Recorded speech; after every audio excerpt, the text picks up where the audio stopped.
No भाषण।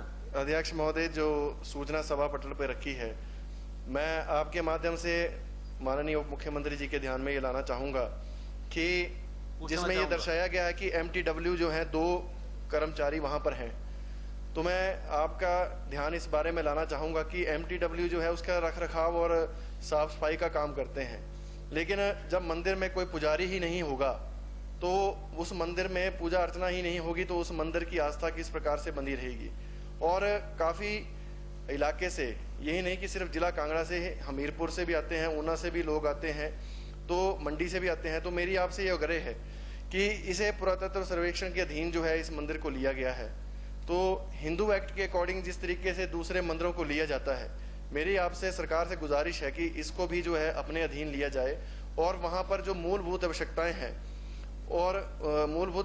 हैं उसको वहां पर सुचारू रूप से किया जाए। और जिस तरीके से दूसरे मंदिरों का उद्धार हुआ है, जो हमारे बड़े बड़े मंदिर हैं, शक्तिपीठ हैं, वहां पर तो उद्धार हो चुका है, लेकिन जो आउटस्कर्ट्स के मंदिर हैं उनके भी ऊपर जो है आपकी नजर इनायत जो है उसकी आवश्यकता है।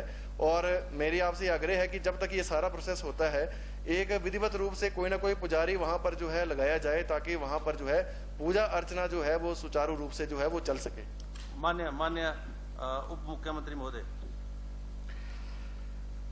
माननीय अध्यक्ष महोदय, जो माननीय सदस्य ने यहाँ पे मामला उठाया है, अध्यक्ष महोदय, माननीय सदस्य बहुत ही भाग्यशाली हैं कि इनके यहाँ पे आशापुरी जी का प्रसिद्ध मंदिर यहाँ पे स्थापित है। और कांगड़ा जिला के प्रसिद्ध धार्मिक स्थानों में से जो आशापुरी का मंदिर जो है, ये पांडवों ने उस समय निर्मित करवाया था जब वे अज्ञातवास के दौरान हिमाचल प्रदेश में आए थे। और अध्यक्ष महोदय, 17वीं सदी के एक शिलालेख के अनुसार इस मंदिर का निर्माण राजा चंद्रभान के सबसे बड़े बेटे विजय राव ने नागर शैली में करवाया था। और ऐसी धारणा है कि मंदिर पहुंचने वाले लोगों को यहाँ पे स्वर्ग की अनुभूति होती है। इतना इसका स्थान है। आशाएं पूरी होती हैं, और इसकी आशाएं भी पूरी होती है, आशाएं पूरी होती हैं और इतनी ये मान्यता है। तो मान्य सदस्य ने यहाँ पे ये मसला उठाया। अध्यक्ष महोदय, मसला ये है कि ये जो है ASI के 40 जो मॉन्यूमेंट्स जो हैं, जो उनके अधीन किए हुए हैं, उसमें चंबा के आपके 13 स्थल हैं, हमीरपुर के 2 हैं, कांगड़ा के 11 हैं, कुल्लू के 5 हैं। सुनो भाई माननीय सदस्य, लाहौल स्पीति 3 हैं। आशाएं पूरी नहीं हुई हैं, इनको रहने दो, आप बस जवाब देते रहो। मंडी के 4 हैं और सिरमौर का 1 है और शिमला के 1 है। अध्यक्ष महोदय, जो मैंने देखा, जो गोमा जी का ये मंदिर है, ये जो है ASI के अधीन तो कर दिया, लेकिन ASI ने जो यहाँ पे खर्चा किया है 220-21 में 2,28,000, 21-22 में 1,29,000 और 22-23 में 2,71,000। ये बिल्कुल नगण्य राशि है। आपने ये मॉन्यूमेंट्स जो हैं या ये मंदिर अपने अधीन तो कर लिए, लेकिन उन पे आप बिल्कुल भी खर्चा नहीं कर रहे हैं।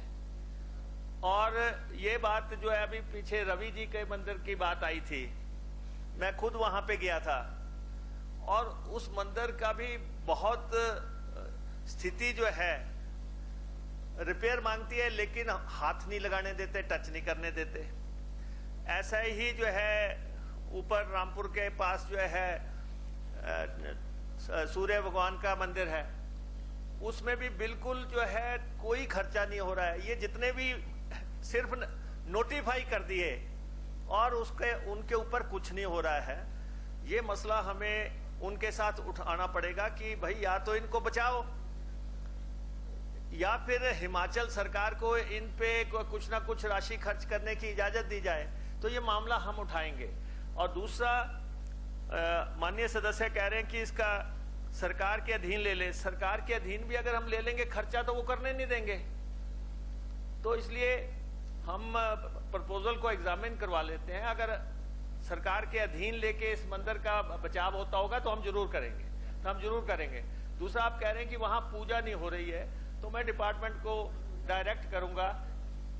वैसे भी हम लेके आएंगे कि हम श्रद्धा के से जुड़े हुए सब लोग हैं, जिन मंदिरों में पूजा नहीं हो रही है वहां पुजारियों को लगाने के लिए विशेष प्रावधान किए जाएंगे, उसमें आपका मंदिर भी शामिल किया जाएगा। अब क्या बचा? Supplement, only supplement. माननीय सदस्य श्री यादवेंद्र माननीय उप मुख्यमंत्री जी ने काफी विस्तार में बताया, मैं इनका धन्यवाद करता हूं।